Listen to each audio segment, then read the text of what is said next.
Hello everyone. आज हम अगतंत्र का विष के वेग ये टॉपिक देखेंगे, जिसके अंदर विष के वेग का अर्थ होता है कि शरीर के अंदर जब किसी मनुष्य के अंदर जब विष का इंट्रोडक्शन हो गया है, तब उसके शरीर में क्या क्या चेंजेस होंगे जो कि वेग के अनुसार बताए जाएंगे कि किस वेग में कौन से लक्षण दिख रहे हैं, उसे आज हम डिस्कस करते हैं।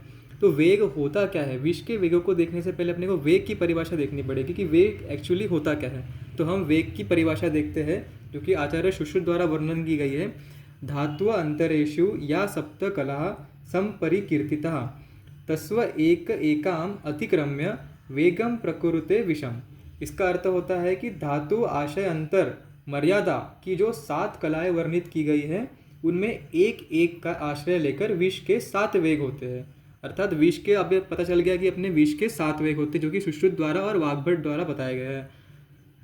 ठीक है, इसका अर्थ यह होता है कि रस, रक्त, मांस, मेद आदि 7 धातुएं होती है।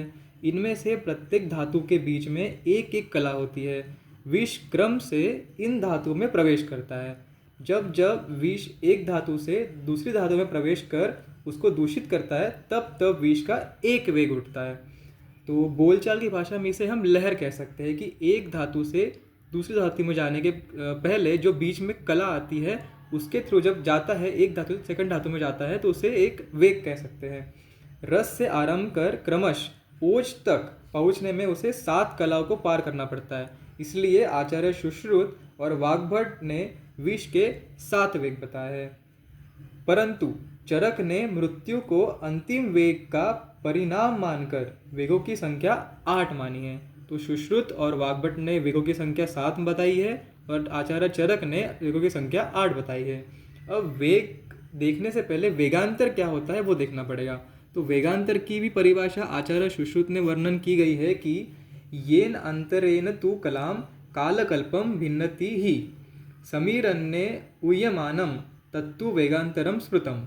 इसका अर्थ यह होता है कि जो प्रकुपित वायु है, जो दूषित वायु है, वो विष को एक धातु से दूसरी धातु में प्रविष्ट होते समय धातुओं के मध्य स्थित कला को पार करने में जितना समय लगता है, उसे वेगांतर कहते हैं। अर्थात वायु से प्रेरित हुआ विष जब एक धातु से दूसरी धातु में प्रविष्ट होता है, तो जितना समय उसे एक धातु से सेकंड धातु में जाने के लिए लगता है, उसे वेगांतर कहते हैं। तो अब हमने वेग की परिभाषा भी देख ली, वेग की संख्या देख ली और वेगांतर भी देख लिया। अब हम इन डिटेल वेगों के लक्षण देखेंगे। वेगों के जो सामान्य लक्षण है वो क्या क्या बताए हैं वो देखते हैं। तो आचार्य चरक ने 8 लक्षण बताए हैं, 8 वेग बताए हैं, और आचार्य सुश्रुत ने 7 वेग बताए हैं। तो हम दोनों को कंपेरेटिव मैनर में देखते हैं, जो कि मैंने टेबल के फॉर्म में आपके लिए लिख दिया है। तो चलिए स्टार्ट करते हैं। आचार्य चरक के अनुसार प्रथम वेग के लक्षण। तो प्रथम वेग, जैसे मैंने बताया था कि रस, रक्त, मांस, मेद आदि से अंत तक ओज तक एक एक वेग होता है। इसी अकॉर्डिंग 7 वेग होते हैं। तो सबसे पहले स्टार्ट होगा रस से, क्योंकि पहली धातु सप्त धातुओं में से रस होती है। तो आचार्य चरक ने प्रथम वेग के लक्षण रस धातु की विकृति से बताया है। अगर रस धातु तक विष पहुंच गया है तो रोगी को तृष्णा, मोह, दंतहर्ष, प्रसेक, वमन और क्लम, ये 6 लक्षण दिखाई देंगे। तृष्णा का अर्थ होता है कि प्यास लगना। मोह का अर्थ होता है कि जमीन पर गिर जाना, मोहित हो जाना। दंतहर्ष का अर्थ होता है कि सेंसिटिविटी ऑफ टिथ। उसके बाद प्रसेक का अर्थ होता है कि भारी मात्रा में उसे सलाइवेशन होना, बार बार लालास्राव होना। वमन का अर्थ होता है कि उसे उल्टी होना। ये उल्टी होना अर्थात ऐसा होता है कि उल्टी प्रॉपर वोमिटिंग नहीं होती, उसे उसके मुख से झाग निकलता है, इसलिए इसे वमन संज्ञा दी गई है। और जो क्लम है उसमें क्या होता है कि रोगी सुस्त हो जाता है, बिल्कुल वो कोई भी चेष्टा नहीं करता, एकदम फटीकनेस आ जाती है उसके बॉडी में। तो इसको प्रथम वेग आचार्य चरक ने बताया है। अब आचार्य सुश्रुत ने प्रथम वेग में क्या लक्षण बताया वो देखते हैं कि जीभ शाव वर्ण की हो जाती है और जीभ में जकड़ाहट आ जाती है। रोगी मूर्छित हो जाता है और रोगी को श्वास हो जाता है। श्वास का अर्थ होता है कि ब्रीथलेसनेस, उसे श्वास प्रॉपरली इनहेल एक्सपायर नहीं कर पाता है। तो चरक ने प्रथम वेग के ये लक्षण बताया और आचार्य सुश्रुत ने प्रथम वेग के ये लक्षण बताया। अब हम देखेंगे द्वितीय वेग के लक्षण क्या हैं। तो अभी रस के बाद अभी रक्त धातु दूषित होगा ऑब्वियसली। तो द्वितीय वेग में रक्त की विकृति होगी। अब रक्त की विकृति में सबसे पहले शरीर का वर्ण चेंज हो जाएगा, मतलब शरीर विवर्णता आ जाएगी। भ्रम होगा, वेपतु होगा, मूर्छा, जृंभा, अंगों में चुनचुनाहट और तमक श्वास। शरीर का विवर्णता का अर्थ होता है कि साइनोसिस, शरीर का ब्लू हो जाना, जो कि अपन मूवीज़ में भी देखते हैं कि किसी को अगर पॉइजन दे दिया गया हो तो उसकी बॉडी नीली पड़ जाती है। तो इसका अर्थ ये है कि शरीर विवर्णता मतलब शरीर का ब्लूइश हो जाना, या तो साइनोसिस कह सकते हैं उसे। भ्रम यानी उसको चक्कर आएंगे। वेपतु का अर्थ होता है उसे झटके आएंगे, ट्रिमर्स। मूर्छा का अर्थ मैंने पहले बता दिया कि वो मूर्छित होकर गिर जाएगा। उसके बाद जंबा का अर्थ होता है यॉर्निंग, अंगों में चुनचुनाहट होती है मतलब टिंगलिंग सेंसेशन होगा। और तमक श्वास का अर्थ होता है कि उसे ब्रिथलेसनेस होगी। तो जो फर्स्ट में आचार्य सुश्रुत ने पहले ही वेग में बताया कि उसे श्वास होगा, तो आचार्य सुश्रुत ने उसे सेकंड वेग में एक्सप्लेन किया कि उसे तमक श्वास होगा। अब देखते हैं कि आचार्य सुश्रुत ने द्वितीय वेग के क्या लक्षण बताए हैं। द्वितीय वेग में रोगी को कंप होगा, दाह होगा, अंग शैथिल्य होगा, गले में पीड़ा होगी और आमाशय तक विष पहुंच जाएगा और उसे हृदय में वेदना होगी। ठीक है, तो हम देखते हैं कि थर्ड वेग के क्या लक्षण होते हैं। थर्ड वेग में आने पर विष मांस को विकृत करता है। अब मांस की विकृति होगी तो ऑब्वियसली मांस के जो आशय वाले घटक है, जो भी अपने शरीर के अवयव है, वो दूषित होंगे। तो मांस विकृति होने के बाद कंडू होगा, कोट होगा, श्वयथु होगा और मंडल एवं चकत्ते फॉर्म हो जाएंगे। तो शरीर में मंडल के फॉर्म हो जाएंगे, कंडू मतलब ईचिंग होगी, और श्वयथु मतलब स्वेलिंग हो जाएगी, और कोट मतलब रैशेस आ जाएंगे शरीर पर। तो इसी तृतीय वेग में आचार्य सुश्रुत ने क्या बताया वो देखते हैं कि तालु शोष हो जाएगा, मतलब तालु जो पैलेट है वो सूख जाएगा, तालु का शोष हो जाएगा। आमाशय में तीव्र शूल, मैंने पहले ही द्वितीय वेग में बताया कि विष अब आमाशय में पहुंच चुका है, तो आमाशय में पहुंचने के बाद सारे आमाशय के लक्षण दिखेंगे। तो आमाशय में तीव्र शूल होगा उस रोगी को, और नेत्रों में विवर्णता हो जाएगी। ठीक है, अब हम देखते हैं चतुर्थ वेग में आचार्य चरक ने क्या बताया। त्रिदोष अधिक कुपित हो जाते हैं। चतुर्थ वेग में तीनों दोष अधिक मात्रा में कुपित हो जाते हैं, जिसके कारण रोगी को दाह, छर्दी, अंगों में शूल और मूर्छा हो जाएगी। दाह का अर्थ होता है कि बर्निंग सेंसेशन होगा, छर्दी मैंने पहले बताया कि वोमिटिंग होगी, अंगों में शूल हो जाएगा मतलब पेन होगा बहुत ज़्यादा बॉडी में, और मूर्छा मतलब फेंटिंग हो जाएगा, चक्कर आके नीचे गिर जाएगा वो। तो इसी चतुर्थ वेग को सुश्रुत द्वारा बताया गया है कि सूची वेदवत वेदना, अर्थात सुई से चुभोने जैसी वेदना होगी उसे। हिक्का मतलब उसको हिचकी आएगी, कास होगा, और सिर में उसे भारीपन होगा। तो सिर में भारीपन ये इंपॉर्टेंट पॉइंट है। इसके बाद हम देखते हैं पांचवा वेग। पांचवें वेग में आचार्य चरक ने बताया कि दृष्टिमंडल दूषित हो जाता है। दृष्टिमंडल की दृष्टि हो जाती है, जिसके कारण उसे तम प्रवेश और वस्तु नील वर्ण की दिखाई देती है। तो इससे हम ये देख सकते हैं कि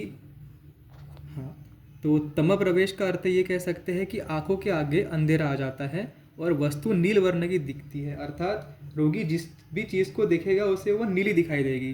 तो अब इसी को पंचम वेग सुश्रुत के द्वारा क्या बताया गया है कि वो है कपस्त्राव सर्वदोष प्रकोप, मतलब सारे दोष प्रकोप। जो चतुर्थ वेग में है चरक ने बता दिया था पहले ही, जो चतुर्थ वेग में बताया त्रिदोष प्रकोप होगा, वो सुश्रुत ने पांचवें वेग में बताया है कि सर्वदोष प्रकोप होगा। तो ये डिफरेंस आपको याद रखना है मेनली, कि फोर्थ वेग में चरक द्वारा बताया कि त्रिदोष प्रकोप, लेकिन सुश्रुत ने इसे पांचवें वेग में बताया, ना कि चौथे में। पक्वाशय वेदना, अब ये इससे हम समझ सकते हैं कि आमाशय से विष अब पक्वाशय में आ गया है, इसलिए उसे पक्वाशय में वेदना हो रही है। ठीक है, और उसके बाद होगा संधियों में वेदना, संधि में शूल होना। ठीक है, अब इसके बाद हम देखते हैं छठा वेग, छठे वेग के लक्षण। अब छठे वेग में रोगी को ये मृत्यु सूचक लक्षण कहे गए हैं। तो मृत्यु सूचक का अर्थ होता है कि अब रोगी असाध्य हो गया है, इसकी मृत्यु होना निश्चित है। तो मृत्यु सूचक लक्षण में सबसे मेन एक ही पॉइंट बताया आचार्य चरक ने कि रोगी को हिक्का आएगी, बार बार हिकअप्स आएंगे, तो उसे हिकअप्स आना प्रारंभ हो जाता है। परंतु अब सुश्रुत द्वारा छठे वेग के लक्षण बताए हैं कि बुद्धि का विभ्रंश होना और रोगी को तीव्र अतिसार होता है। अतिसार यानी प्रोफ्यूज डायरिया। तो विभ्रंश होना मतलब ऐसा नहीं कि उसे वो बिल्कुल भूल गया सब कुछ, ऐसा नहीं होता है कि उसको बिल्कुल कुछ याददाश्त ही चली गई हो, वो अनकॉन्शियस हो जाता है। इसको विभ्रंश का अर्थ यहाँ पे हमें अनकॉन्शियस समझना है। और तीव्र अतिसार मैंने पहले बताया कि उसको डायरिया हो जाएगा। ये दो ही लक्षण छठे वेग में आचार्य सुश्रुत ने बताया है। अब देखते हैं सातवें वेग में आचार्य चरक ने क्या बताया है। सातवें वेग में बताया है कि स्कंदभंग, स्कंदभंग का अर्थ होता है अनेबल टू स्टैंड प्रॉपरली, मतलब ये इरेक्ट पोजीशन में स्टैंड नहीं हो पाता। स्कंद का अर्थ होता है शोल्डर और भंग का अर्थ होता है कि अलग अलग हो जाना, डिसलोकेट हो जाना या फिर टूट जाना। तो स्कंद भंग हो जाएगा रोगी को, तो वो प्रॉपरली इरेक्ट पोजीशन में खड़ा नहीं हो पाएगा। उसी में सातवें वेग में आचार्य सुश्रुत ने बताया है कि कंधे, पीठ, कमर का टूटना। टूटने का अर्थ होता है कि टूटने के समान उसके कंधों में, पीठ में और कमर में वेदना होगी, पेन होगा। और श्वास अवरोध हो जाएगा, मतलब श्वास लेने में उसे दिक्कत होगी बहुत ज़्यादा, उसे श्वास ले नहीं पाएगा, तो उसकी ऑफ कोर्स उसकी डेथ हो जाएगी। तो आचार्य सुश्रुत ने 7 ही वेग बताए हैं, तो 7वें वेग में उन्होंने श्वास अवरोध बताकर सातों वेगों का समाप्त कर दिया है कि आप आखिरी में रोगी की असाध्य समझकर उसकी मृत्यु हो जाएगी। लेकिन आचार्य चरक ने मृत्यु को एक अलग से नए 8वें वेग में एक्सप्लेन किया है कि 8वां वेग अर्थात मृत्यु कही गई है। तो चरक ने और सुश्रुत ने यही डिफरेंस बताया कि सुश्रुत ने 7 वेग और चरक ने 8 वेग। तो 8वां वेग जो है उसमें रोगी की मृत्यु हो जाएगी, इसे इन्होंने अलग से एक्सप्लेन किया है कि 8वें वेग मतलब रोगी मृत हो जाएगा। तो इस प्रकार हमने विष के वेगों को एक्सप्लेन किया कि विष की परिभाषा देख ली, विष की संख्या देख ली जो कि सुश्रुत ने 7 और चरक ने 8 बताई है। वेगांतर का परिभाषा देख ली कि एक धातु से सेकंड धातु में जाने के लिए जितना समय लगता है, जो कि कला को क्रॉस करके जाना पड़ता है, उसको वेगांतर कहते हैं। और आचार्य चरक और आचार्य सुश्रुत द्वारा हमने दोनों वेगों के सामान्य लक्षणों को एक्सप्लेन किया, जो कि मैंने आपको प्रॉपरली बता दिया है। Thank you.